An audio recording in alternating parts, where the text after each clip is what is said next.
नमस्कार. मी आज तुम्हाला इथे भाषण देण्यासाठी अजिबात आलेले नाही.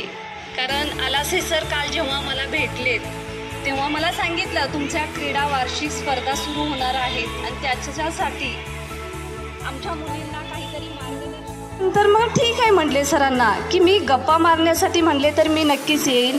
कारण मला पण आवडेल की काहीतरी 4 मुलींचं जरी भवितव्य घडले माझ्या या भाषणातून किंवा माझ्या या शब्दातून तर आम्हाला खूप समाधान असणार आहे.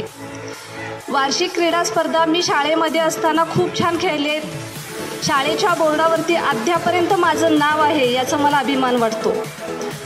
शाळेमध्ये मी 4थीला असल्यापासून माझी खेळाची सुरुवात मी 4थीला असल्यापासून मी स्टेट लेवलला खेळायला चालले. पहिली स्टेट मी सातारा या ठिकाणी खेळले. म्हणजे माझ्या तेही लक्षात आहे. कारण ते जे बालपण असतं आपलं ते आपलं आयुष्य घडवणारं असतं. आत्ता तुम्ही ज्या या क्षेत्रात आहात 10वीपर्यंत 10वीनंतर तुम्ही 11-12वीला तुम्हाला तुमचं करिअरचं आयुष्य कळत असतं. पण 10वीपर्यंतचं जे करिअर आहे ते तुम्हाला काही माहीत नसतं. एकतर तुम्हाला तुमच्या आईवडिलांनी सांगितलं पाहिजे, तुमच्या शिक्षकांनी सांगितलं पाहिजे आणि त्यानंतरचा डिसिजन हा तुमचा स्वतःचा असतो.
Yeah.